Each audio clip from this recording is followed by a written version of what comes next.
Lahore central jail में 23 मार्च 1931 की शुरुआत किसी और दिन की तरह ही हुई थी। फर्क सिर्फ इतना था कि सुबह सुबह जोर की आंधी आई थी, बहुत तेज।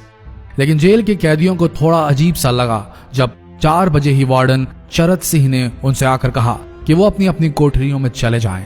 उन्होंने कारण नहीं बताया था। उनके मुंह से सिर्फ ये निकला कि आदेश ऊपर से है। अभी कैदी सोच ही रहे थे कि माजरा क्या है। जेल का नाई बरकत हर कमरे के सामने फुसफुसाते हुए गुजरा कि आज रात भगत सिंह, राजगुरु और सुखदेव को फांसी दी जाने वाली है। उस क्षण की निश्चिंता ने उनको झकझोर कर रख दिया। कैदियों ने बरकत से मनुहार की कि वो फांसी के बाद भगत सिंह की कोई भी चीज जैसे पेन, कंघा या घड़ी उन्हें ला कर दें ताकि वो अपने पोते पोतियों को बता सकें कि कभी वो भी भगत सिंह के साथ जेल में बंद थे। बरकत भगत सिंह की कोठरी में गया और वहां से उनका पेन और कंघा ले आया। सारे कैदियों में होड़ लग गई कि किसका उस पर अधिकार हो। आखिर में ड्रॉ निकाला गया, लाहौर कॉन्स्पिरेसी केस। अब सब कैदी चुप हो चले थे। उनकी निगाहें उनकी कोठरी से गुजरने वाले रास्ते पर लगी हुई थी। भगत सिंह उनके साथ फांसी पर लटकाए जाने के लिए उसी रास्ते से गुजरने वाले थे। एक बार पहले जब भगत सिंह उसी रास्ते से ले जाए जा रहे थे तो पंजाब कांग्रेस के नेता भीमसेन सच्चर ने आवाज ऊंची कर उनसे पूछा था, आप और आपके साथियों ने लाहौर कॉन्स्पिरेसी केस में अपना बचाव क्यों नहीं किया?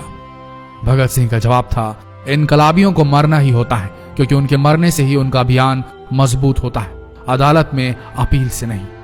वार्डन चरत सिंह भगत सिंह के खैर ख्वाह थे और अपनी तरफ से जो कुछ बन पड़ता था उनके लिए किया करते थे। उनकी वजह से ही लाहौर की द्वारकादास लाइब्रेरी से भगत सिंह के लिए किताबें निकलकर जेल के अंदर आ पाती थी। भगत सिंह की जेल की जिंदगी काफी कठिन थी। किताबें पढ़ने का शौक हो चला था उन्हें कि एक बार उन्होंने अपने स्कूल के साथी जयदेव कपूर को लिखा था कि वो उनके लिए कार्ल लिब्कनेcht की मिलिट्रिज्म, लेनिन की लेफ्ट विंग कम्युनिज्म और ऑप्टन सिंक्लेयर का उपन्यास द स्पाई कुलबीर के जरिए भिजवाएं।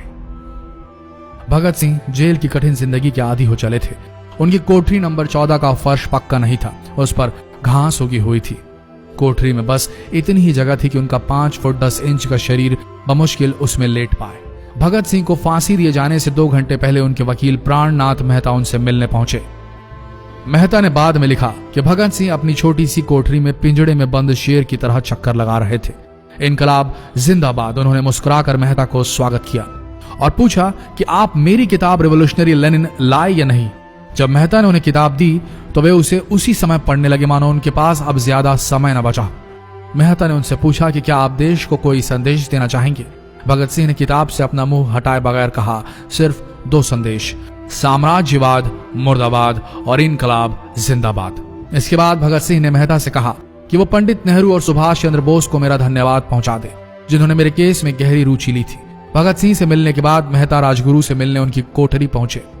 राजगुरु के अंतिम शब्द थे, हम लोग जल्द मिलेंगे। सुखदेव ने मेहता को याद दिलाया कि वो उनकी मौत के बाद जेलर से वो कैरम बोर्ड ले लें जो उन्होंने उन्हें कुछ महीने पहले दिया था। मेहता के जाने के थोड़ी देर बाद जेल अधिकारियों ने तीनों क्रांतिकारियों को बता दिया कि उनको वक्त से 12 घंटे पहले ही फांसी दी जा रही है। अगले दिन सुबह 6 बजे की बजाय उन्हें उसी शाम 7 बजे फांसी पर चढ़ा दिया जाएगा। भगत सिंह मेहता द्वारा दी गई किताब के कुछ पन्ने ही पढ़ पाए थे। उनके मुंह से निकला, क्या आप मुझे इस किताब का एक अध्याय भी खत्म करने नहीं देंगे? भगत सिंह ने जेल के मुस्लिम सफाई कर्मचारी बेबे से अनुरोध किया कि वो उनके लिए उनको फांसी दिए जाने से 1 दिन पहले शाम को अपने घर से खाना जरूर लाएं। लेकिन बेबे भगत सिंह की इच्छा पूरी नहीं कर सके क्योंकि भगत सिंह को 12 घंटे पहले फांसी देने का फैसला ले लिया गया और बेबे जेल के गेट के अंदर ही नहीं घुस पाए। थोड़ी देर बाद तीनों क्रांतिकारियों को फांसी की तैयारी के लिए उनकी कोठरियों से बाहर निकाला गया। भगत सिंह, राजगुरु और सुखदेव ने अपने हाथ जोड़े और अपना प्रिय आजादी गीत गाने लगे। कभी वो दिन भी आएगा कि जब आजाद होंगे हम, या अपनी ही जमीन होगी या अपना आसमान होगा। फिर इन तीनों का एक एक करके वजन लिया गया। सबके वजन बढ़ गए थे। इन सब से कहा गया कि अपना आखिरी स्नान करें। फिर उनको काले कपड़े पहनाए गए लेकिन उनके चेहरे खुले रहने दिए गए। चरत सिंह ने भगत सिंह के कान में फुसफुसा कर कहा कि वाहे गुरु को याद करो। फांसी का तख्ता भगत सिंह लिए बोले, पूरी जिंदगी मैंने ईश्वर को याद नहीं किया। असल में मैंने कई बार गरीबों के कलेश के लिए ईश्वर को कोसा भी है।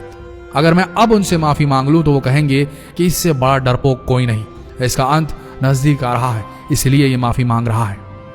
जैसे ही जेल की घड़ी ने 6 बजाया, कैदियों ने दूर से आती कुछ पद चांपें सुनी। उनके साथ भारी बूटों के जमीन पर पड़ने की आवाजें भी आ रही थी। साथ में एक गाने का भी दबा स्वर सुनाई दे रहा था, सरफरोशी की तमन्ना अब हमारे दिल में है। सभी को अचानक जोर जोर से इनकलाब जिंदाबाद और हिंदुस्तान आजाद हो किनारे सुनाई देने लगे। फांसी का तख्ता पुराना था, लेकिन फांसी देने वाला काफी तंदुरुस्त। फांसी देने के लिए मसीह जल्लाद को लाहौर के पास शाहदरा से बुलवाया गया था। भगत सिंह इन तीनों के बीच में खड़े थे। भगत सिंह अपनी मां को दिया गया वो वचन पूरा करना चाहते थे कि वो फांसी के तख्ते से इनकलाब जिंदाबाद का नारा लगाएंगे। लाहौर जिला कांग्रेस के सचिव पिंडी दास सोंधी का घर लाहौर सेंट्रल जेल से बिल्कुल लगा हुआ था। भगत सिंह ने इतनी जोर से इनकलाब जिंदाबाद का नारा लगाया कि उनकी आवाज सोंधी के घर तक सुनाई दी। उनकी आवाज सुनते ही जेल के दूसरे कैदी भी नारे लगाने लगे। तीनों युवा क्रांतिकारियों के गले में फांसी की रस्सी डाल दी गई, उनके हाथ और पैर बांध दिए गए। तभी जल्लाद ने पूछा, सबसे पहले कौन जाएगा? सुखदेव ने सबसे पहले फांसी पर लटकने की हामी भरी। जल्लाद ने एक एक कर रस्सियां खींची और उनके पैरों के नीचे लगे तख्तों को पैर मारकर हटा दिया। काफी देर तक उनके शव तख्तों से लटकते रहे। अंत में उन्हें नीचे उतारा गया और वहां मौजूद डॉक्टरों लेफ्टिनेंट कर्नल जे नेल्सन और लेफ्टिनेंट कर्नल NS सोंधी ने उन्हें मृत घोषित किया। एक जेल अधिकारी पर फांसी का इतना असर हुआ कि जब उससे कहा गया कि वो मृतकों की पहचान करें तो उसने ऐसा करने से इनकार कर दिया।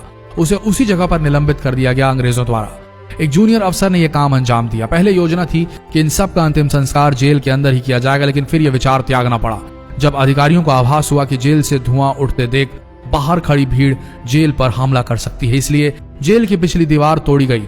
उसी रास्ते से ट्रक जेल के अंदर लाया गया और उस पर बहुत अपमानजनक तरीके से उन शवों को एक सामान की तरह लाद दिया गया। पहले तय हुआ था कि उनका अंतिम संस्कार रावी के तट पर किया जाएगा, लेकिन रावी में पानी बहुत ही कम था, इसलिए सतलज के किनारे शवों को जलाने का फैसला लिया गया। उनके पार्थिव शरीर को फिरोजपुर के पास सतलज के किनारे लाया गया। तब तक रात के 10 बज चुके थे। इस बीच उप पुलिस अधीक्षक कसूर सुदर्शन सिंह कसूर गांव से एक पुजारी जगदीश अचरज को बुला लाए। अभी उनमें आग लगाई ही गई थी कि लोगों को इसके बारे में पता चल गया। जैसे ही ब्रितानी सैनिकों ने लोगों को अपनी तरफ आते देखा, वो शवों को वहीं छोड़कर अपने वाहनों की तरफ भागे। सारी रात गांव के लोगों ने उन शवों के चारों ओर पहरा दिया। अगले दिन दोपहर के आसपास जिला मजिस्ट्रेट की दस्तखत के साथ लाहौर के कई इलाकों में नोटिस चिपकाया गया, जिसमें बताया गया कि भगत सिंह, सुखदेव और राजगुरु का सतलज के किनारे हिंदू सिख रीति से अंतिम संस्कार कर दिया गया है। तो ये थे भगत सिंह की जिंदगी के वो 12 आखिरी घंटे। आशा करते हैं इस वीडियो में सुनाई गई ये कहानी आज युवा पीढ़ी के दिलों में मर चुके देशभक्ति को जगाने में कामयाब होंगे। जितना हो सके इस संदेश को पूरे देश में पहुंचाएं। इस वीडियो को शेयर करें फेसबुक पर, व्हाट्सएप पर, और हो सके तो इस पेज को फॉलो करें ताकि ऐसे ही वीडियोस आप तक सही समय पर पहुंच सके। मिलते हैं अगले वीडियो में, तब तक के लिए आप सबका धन्यवाद।